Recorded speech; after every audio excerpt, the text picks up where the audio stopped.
Yo, what's going on, YouTube, and welcome back to Goal Line Hockey. It's your boy Kevin Forte, and we're taking a look today at the Pittsburgh Penguins. And it's been one of those things in Pittsburgh, right? This offseason was not a great offseason for the Pittsburgh Penguins. It was more news about guys that probably won't re-sign next year. What's the goaltending situation look like? All these injuries with Malkin and Crosby. Is this the year that the Pittsburgh Penguins will finally miss the Stanley Cup playoffs? Now, we're going to get into that today. So, is this era over for the Pittsburgh Penguins? That's the big question. And I'm going to try and make an argument for either side. Now, we know the success of the Pittsburgh Penguins when Malkin and Crosby came in. What was it? 2005 NHL draft. Who comes in? Evgeny Malkin, right? I think Malkin was in 2005, and Crosby was 2006, right? Because 2005, Ovechkin went first overall, Malkin goes second. 2006, Crosby goes first overall. And the 2005 season did not happen. There was a lockout. Obviously, tough things were going on in the NHL. They couldn't get a deal done. There was no season. And it was a changing of the era in the not only in those respective organizations in Washington and Pittsburgh, but in the entire NHL. You saw two new faces of not only the franchise of the Capitals and the Penguins, but faces of the NHL in Ovechkin and Crosby. But again, the focal point of this video is Sidney Crosby and the Penguins. But you do have to add that little piece in there.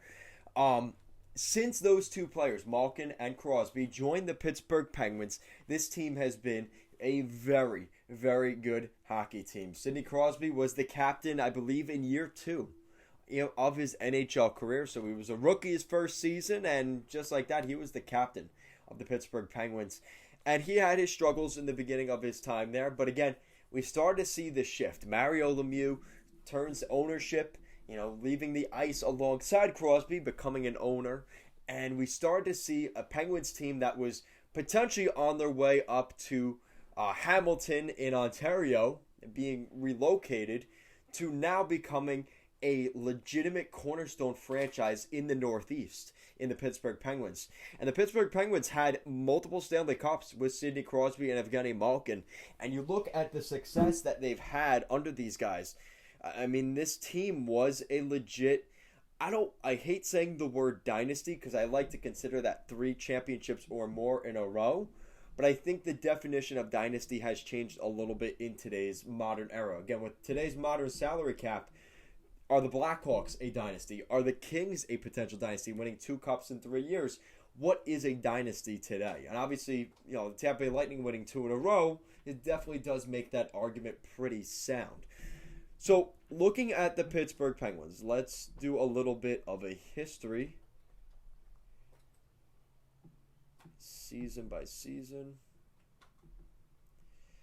And basically, we're going to look at how this organization changed with Malkin and Crosby, and why them potentially not starting the season this year could be a detriment to the Pittsburgh Penguins. So, Penguins organization started in 67, 68. That's a little bit too far away for us, so we're going to move ahead a little bit to when they were drafted. So, yeah, the 2004-2005 season was locked out, and that was the draft that Malkin and Ovechkin were drafted. And then Crosby, the first season, the rookie campaign of Sidney Crosby and Evgeny Malkin, they did not qualify for the playoffs. That was the 2005-2006 season. So the 2006 playoffs, they did not qualify for the playoffs. And since then, the Pittsburgh Penguins have made the playoffs in every single season. Every single season. Incredible. That's 1, 2, 3, 4, 5, 6, 7, 8, 9, 10, 11, 12, 13, 14, 15 straight seasons. The Pittsburgh Penguins have been in the Stanley Cup playoffs with Evgeny Malkin and Sidney Crosby. Now here's the thing. To start the season, we've gotten some more news about Sidney Crosby recently. But Sidney Crosby, back in, I think, well, really, it was this week, but when he had his wrist surgery, it was expected Crosby would miss approximately 6 weeks. Now, from what we've most recently heard, going into the road trip to start the season, Sidney Crosby will be practicing with the team and will be on the ice. That's really good news for the Penguins. But again, if he's still traveling with the team, it doesn't matter. He needs to play in those games and be healthy. All right, so there's the situation on Crosby. So he could be back for opening night, but he may not be 100%. That's also something to keep in mind. Evgeny Malkin, okay, so Crosby's out of the lineup. Well, Malkin does really well in place of Crosby as the top line center because he knows he has that extra workload with Crosby out. They're going to be without Malkin to start the regular season as well. So the latest news we got was September 23rd.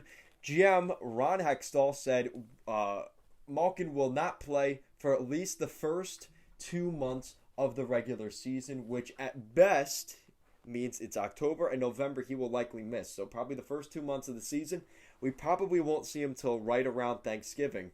Hopefully a little bit sooner than that, but around that time frame, probably a little after Halloween, right in that gap there of like 2 or 3 weeks. Again, with it being so far away, still 2 months away, it could be a little shorter, could be a little bit longer. You've got to see how he's doing in rehab and stuff like that. But again, they're going to be without Malkin. So potentially, even if it's for a week, the Penguins will be without potentially both Malkin and Crosby. Now, here's the thing. Crosby actually doesn't do as well when Malkin's not in the lineup. So Malkin does better with Crosby out. Crosby does worse without Malkin. So if Crosby's in the lineup, great. You have your captain, you have the leadership there. But he doesn't play as well because teams dial up more pressure on Crosby because they don't have to worry as much about that second line center. Unless you're really that worried about maybe Brian Rust or the dead corpse of Jeff Carter, you're going to put a lot more focus on Crosby, which makes it a lot more difficult of a night for Sid.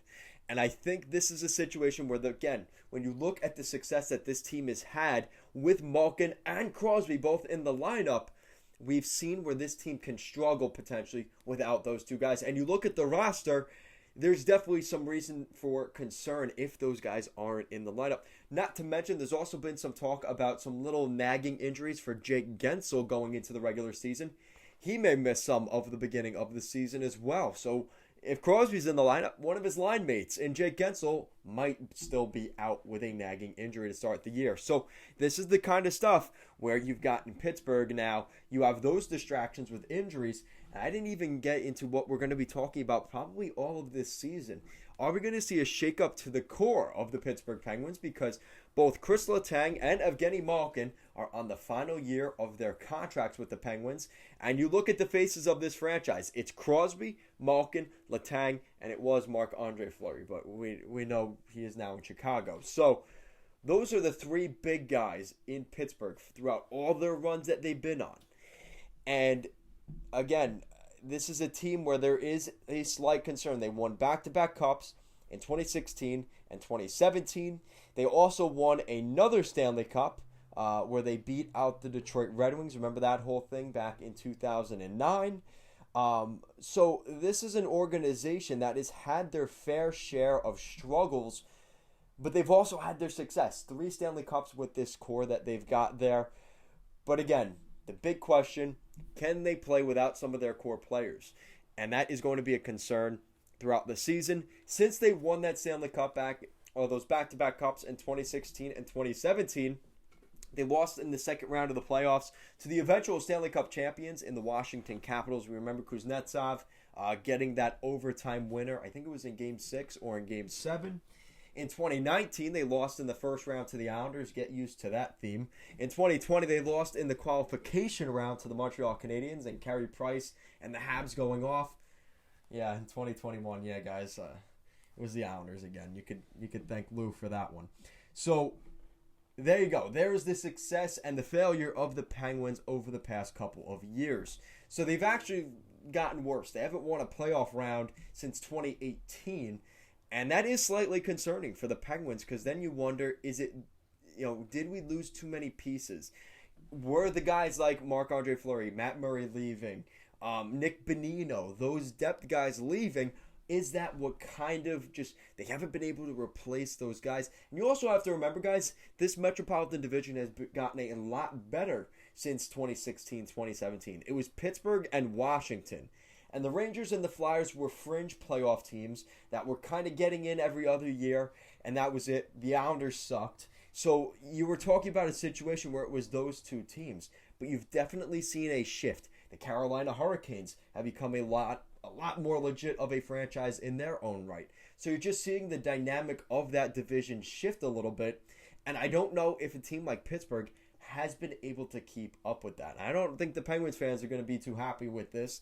But I think it's pretty apparent when you watch over the last probably 3 or 4 years now that there is definitely this little bit of, a little bit of a cloud over the head of Penguins fans, knowing that their time may be closing at some point. And another team that I look at on the East Coast, the Boston Bruins, are kind of in a similar situation. But again, they have more depth. And I don't even love the Bruins either, but I mean, it's not just two players. Pittsburgh relies on two players, predominantly in Malkin and Crosby, and they are some of the best players in the NHL. But again, as they hit their mid-30s, how much longer do they have left? We were hearing rumors last year. Could we see a trade where Sidney Crosby potentially goes to Montreal? I think that's a little bit of a stretch, especially at this point. But the fact is, when there's smoke, there's usually fire. And it's not necessarily that that deal will come through, but it's definitely something to keep an eye on. With that said, another stat I want to show you guys that's a little bit interesting is their goals for since that Stanley Cup run they had back in 2016 and 2017. So in 2017, when they won the Stanley Cup last, they had 282 goals during the regular season. That was first in the NHL.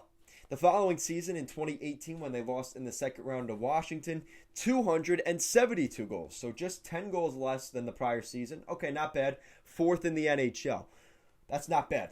2019, when they lost to the Islanders and Robin Lehner in the first round, 273 goals for. They actually had more goals for, but they were sixth in the NHL. Following that up in 2020, it's a little bit of a different stat because there weren't the full 82 games, but they had 224 goals for in 2020, 13th in the NHL. So they started slipping back into the middle of the pack. But then an interesting thing happened here in 2021. Again, in a 56-game schedule in 2021, 196 goals for, which looks low compared to the other totals, but it was second best in the NHL in a 56-game schedule. So really what I'm getting to is where the Penguins getting their goals from. That's really what this comes down to, because for the most part, it's been Malkin and Crosby. But now you're starting to see, as some of that depth has been, kind of pried away at recently, like I said, losing the Nick Boninos and losing some of those guys. I mean, Matt Murray wasn't scoring many goals for them, but this is a team that definitely looks different. And I'm interested to see what Ron Hextall and Brian Burke do with this situation, because, like I said, you got Malkin and Letang both up for contracts this year. Who's going to be your goaltender moving forward? Is it that Philip Almberg guy that looked pretty good during the the preseason and during training camp? Where is this team going? I think there isn't a concrete culture in Pittsburgh right now. Or at least if there is, it's a little bit more on a shaky ground than we're used to, because it's always been Malkin, Crosby, and Letang. But again, maybe the attention is starting to be put toward them because they haven't really had much success in the postseason if they've gotten in. And are they starting to become a team like the Philadelphia Flyers, where they were just getting into the playoffs? They did everything in their power just to get to the first round of the playoffs and ultimately lose. And the problem is, when you get stuck in that mindset where we have to keep winning, let's keep trading draft picks, when does it reach a point where you have to rebuild and build a core around that group?